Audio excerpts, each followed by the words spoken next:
Eh bien, j'espère que vous allez bien, que vous avez passé une belle journée, une belle matinée, un bon réveillon, peu importe tout. Ce que j'espère, c'est que vous portez à merveille aujourd'hui. En tout cas, pour moi, c'est la finale de la Coupe du Monde. Donc, à l'instant T où vous regardez cette vidéo, c'est évident qu'on sait qui a gagné. Personnellement, je ne sais pas. J'ai mis 3-2 pour la France avec Mbappé buteur. J'espère fortement que mes théories vont s'exaucer. Enfin, vont s'avérer plutôt. Puisque c'est vrai qu'en général, je vous fais des théories qui ne sont pas forcément viables ou qui n'arriveront jamais. Là, pour le coup, j'y crois. J'y crois. Et en plus de ça, j'y crois concernant mes théories, concernant le film Avatar 3. Bien sûr, on n'a pas de titre, c'est pour ça que je vais l'appeler Avatar 3. Et en plus de cela, afin de regarder cette vidéo dans les meilleures conditions, il faut avoir vu le film Avatar La Voix de l'eau et aussi le premier film sorti en 2009, donc Avatar tout court. Parce que dans le cas contraire, tu risquerais d'être spoilé puisque je vais t'évoquer des choses des deux premiers films et en plus de ça, je vais illustrer mes propos avec des images du deuxième film. Ainsi, par déguerpis, déguerpis. Par ailleurs, tu peux aller voir ma critique, il y a une partie sans spoil qui est déjà disponible depuis 3-4 jours, je crois. Donc, fais-toi plaisir si tu en as envie, bien sûr. Quoi qu'il en soit, nous nous retrouvons présentement afin de faire des théories sur Avatar 3. J'espère que tu es prêt, puisqu'on va commencer à parler de Kiri. Bon, pour le coup, on a déjà fait une vidéo qui est sortie justement dimanche en disant qui peut être son père, etc. Moi, je reste convaincu que c'est Eywa, que ça fait un petit peu l'équivalent de ce qu'était Anakin dans l'univers de Star Wars, Immaculée Conception, avec le personnage de Grace qui tombe enceinte. Ok, et là on a Kiri qui devient entre guillemets le personnage qui va peut-être rapporter l'équilibre entre peut-être les terriens et les habitants de Pandora, donc les Na'vi, je ne sais pas. On verra, mais je pense que elle va avoir un lien avec l'équilibre entre les espèces marines, les espèces de la forêt. Peut-être on va voir par la suite le désert, le volcan, j'en sais rien du tout. Mais ça va être hyper intéressant d'avoir la suite concernant ce personnage-là. Donc je vais pas faire la redite de la vidéo que j'ai déjà sortie, mais donc je pense qu'on va comprendre que Kiri est la fille d'Eywa. Voilà, c'est pas forcément la grosse news du siècle, mais je le pense. Ensuite, par rapport à Jake, j'ai adoré ce personnage dans le deuxième film. J'ai bien aimé dans le premier, mais je l'ai adoré dans le deuxième avec ce côté protecteur, ce côté père, ce côté voilà, je ferai tout pour ma famille, etc. Ok, je pense qu'il va mourir. Alors, peut-être pas forcément dans Avatar 3, mais je pense que Jake Sully va finir par mourir. Parce que son affrontement avec Miles, il est trop intense, tu vois, il y a trop de rancœur entre les deux, en tout cas du côté de Miles, et Jake, lui, il essaie juste de sauver sa famille.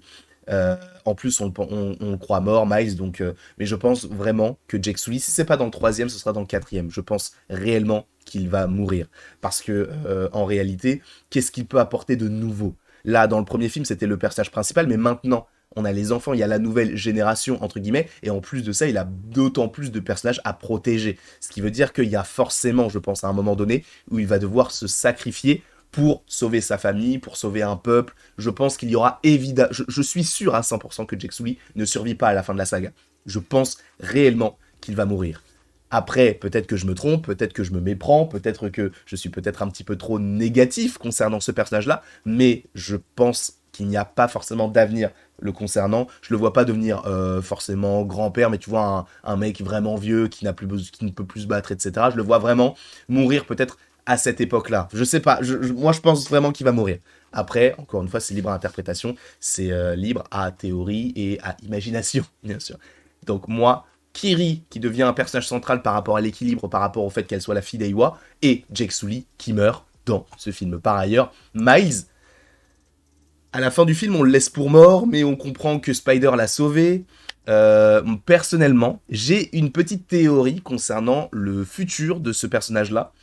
J'aimerais bien, en fait, que dans le troisième opus, on l'ait, hein, qu'il soit là, tu sais, pour une petite partie, mais j'en ai marre que les méchants soient toujours des humains. Tu vois, alors là, tu vas me dire, oui, mais là, c'est un avatar. Ouais, mais frère, c'est un humain quand même à l'intérieur, tu vois. J'aimerais bien que dans ce troisième film, on se concentre non pas sur la menace humaine qui est toujours présente, bien sûr, et bon, il y a toujours ce côté où ils veulent récupérer plein de choses pour aider la Terre, ou même maintenant emménager sur Pandora. Donc il y a ce côté aussi où on va devoir pas forcément raser des trucs, mais détruire une population pour en bâtir une nouvelle qui n'est pas celle de base sur la Terre, enfin sur cette Terre, donc Pandora. Mais j'aimerais bien que dans le troisième opus, on n'ait pas forcément Quaritch en méchant principal. J'aimerais bien que lui, ce soit un méchant secondaire, tu vois, qui opère dans l'ombre, qui soit pas forcément trop méchant non plus, tu sais, qui soit un peu, comment il s'appelle, Megatron, dans Transformers, tu vois, au début, il est méchant, et après, il commence à devenir un petit peu gentil, ou Sylar dans Heroes, tu vois, et jusqu'à ce qu'il ait tout ce qu'il veut, là, il redeviendrait méchant, mais je pense qu'il peut devenir possiblement un allié à un moment donné.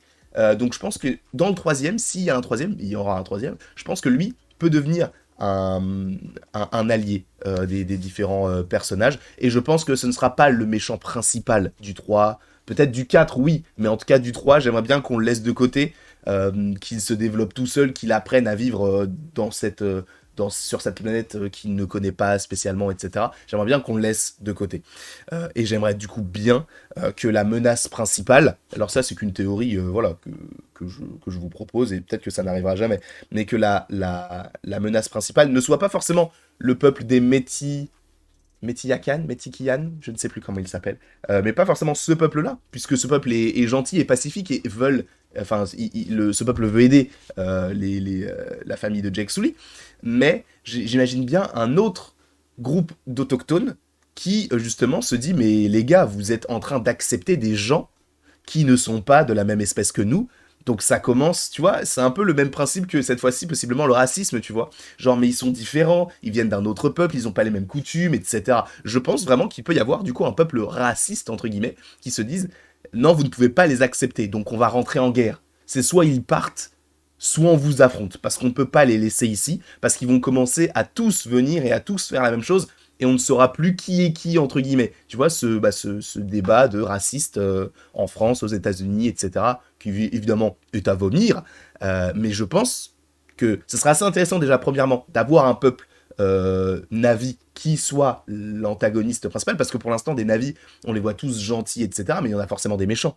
C'est comme les Skrulls. Les Skrulls, pour l'instant, on les a vus gentils, mais il va y avoir Secret Invasion qui va nous en proposer des plus menaçants, ceux qui vont justement avoir des idées peut-être un petit peu noires. Et ce qui est assez intéressant, c'est qu'on pourrait avoir ça aussi du côté d'Avatar, puisque c'est vrai qu'Avatar défend surtout la sphère faune, flore, etc., la biologie, biodiversité, tout ça. Mais c'est vrai qu'il peut y avoir aussi des messages sous-jacents et des messages sociétaux, notamment le fait qu'on soit différent, mais qu'on puisse quand même apprendre l'un de l'autre, etc. C'est une chose qui est déjà vue du coup dans le premier et dans le deuxième, mais là d'avoir du coup des navis qui soient contre le fait que d'autres enfin un autre groupe qui n'est donc pas issu réellement à 100% Navi, soit du coup considéré possiblement comme des étrangers, entre guillemets, tu vois ce que je veux dire? Donc ça serait plutôt intéressant qu'on dénonce ça dans le troisième film. Après, peut-être que je me trompe, mais ce que j'imagine, c'est que justement, on aurait un groupe qui soit le groupe des racistes, qui justement veulent affronter le groupe des Metikayan, je crois que c'est Metikayan, merde, je ne sais plus comment il s'appelle. Mais en tout cas, c'est une possibilité enfin, c'est une théorie que je te propose. Et par ailleurs, bon, après, voilà, on a des personnages comme Toak. Lui, bon, il va sûrement se rapprocher encore un peu plus de Tsirei, Tsirei, je crois. Enfin, en tout cas, la fille de Tonowari. Ce serait plutôt intéressant que justement là, il développe vraiment cette relation amoureuse, puisque même dans le deuxième, elle raconte à son Tulkun, oui, j'ai rencontré un garçon, donc elle-même, elle est un petit peu amoureuse de lui. Lui, il est clairement amoureux d'elle, donc je pense que cette relation amoureuse va se développer, d'où le fait que je pense que le troisième opus va se passer, genre peut-être quelques semaines après le deuxième, je pense. Pour plusieurs raisons. Première raison par rapport au fait que si ce sont des ennemis Navi qui arrivent, tu vois, vu qu'ils viennent d'apprendre que maintenant on a des Navi qui sont un peu métis, entre guillemets, qui n'acceptent pas leur venue, tu vois. Et donc que ce soit une conséquence directe aux deux. Pareil, le personnage de Spider, alors j'ai pas forcément d'image de Spider parce que c'est pas forcément un personnage que j'apprécie, et même bref, lui, je le vois développer sa relation avec Kiri, mais le fait est que lui, c'est le seul qui ne peut pas vraiment trop grandir entre les films, puisque c'est le seul qui n'est pas un avis, tu vois, qui n'est pas un avatar. Lui, si l'acteur grandit, il grandit. Sauf que on sait que le troisième est déjà tourné. Alors je ne sais pas si l'acteur de Miles a retourné du coup dans enfin l'acteur de Spider, pardon, mais il s'appelle Miles. Je ne sais pas s'il a retourné excusez-moi, je suis malade, qu'il a retourné du coup des scènes pour le troisième, ou s'ils ont pris un acteur un petit peu plus âgé pour faire comme s'il y avait un gap de temps. Mais moi, je pense qu'ils ont repris le même acteur et que justement ce développement va s'effectuer sur plusieurs années et qu'ils vont garder pour l'instant le même acteur. Donc s'ils gardent le même acteur, donc ça veut dire qu'il a le même physique, que c'est toujours un adolescent, donc il n'y a pas une ellipse temporelle incroyable. Je pense qu'on restera donc sur une suite qui peut être la suite directe aux deux, sachant qu'on sait qu'il y a toujours les humains sur Terre, et ça par ailleurs c'est peut-être un truc qui m'a dérangé, c'est que par exemple tu vois il y a un des scientifiques qui est entre guillemets un peu gentil là, celui qui s'occupe de la biodiversité marine. Lui, bon, on sait pas ce qu'il devient, tous les autres humains, on ne sait pas ce qu'ils deviennent et tout, ça aurait été intéressant de savoir le point de vue des humains par rapport à ce qui s'est passé là. On n'a rien eu, mais bon, c'est pas très grave. Quoi qu'il en soit, je pense que ce troisième film peut être plutôt intéressant. Je ne sais pas si ça sera un film de transition vers le 4, sachant qu'on sait que normalement, alors faites attention, spoiler. Là, pour le coup, c'est un truc qui est sorti, etc. J'ai pas forcément envie de vous spoiler si vous ne voulez pas savoir, parce que ça, apparemment, c'est vrai. Donc faites attention, là, je vais vous sortir un truc qui devrait, à, on va dire, 90, enfin 80-90% arriver. Donc si vous ne voulez rien savoir, partez tout de suite, je vous laisse 5 secondes. 5, 4, 3, 2, 1, 0. Apparemment, Neytiri, dans Avatar 4 ou 5, je crois que c'est le cinquième, devrait aller sur Terre. Et c'est là où ça spoil, c'est que premièrement on va avoir la Terre, sachant qu'on sait que la Terre n'est plus vraiment viable et en tout cas ils cherchent une alternative à la Terre, mais en plus de ça, il y a quelque chose d'assez intéressant, ça veut dire que Neytiri reste en vie jusqu'au 5.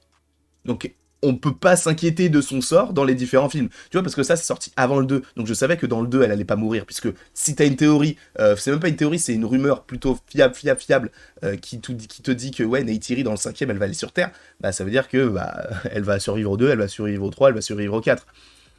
Donc ça, c'est peut-être un petit peu, voilà, peut-être un peu simple. Mais en tout cas, je pense qu'en tout cas, si Neytiri survit jusqu'au 5, je pense que c'est clairement la différence par rapport à Jake qui mourra. Voilà. En tout cas, j'espère que tu as apprécié cette vidéo. N'hésite surtout pas à l'aimer, à la partager, à la commenter et à t'abonner. Cela me ferait bien évidemment extrêmement plaisir. Et après tout ceci, il ne me reste plus qu'à vous dire à la prochaine pour la prochaine.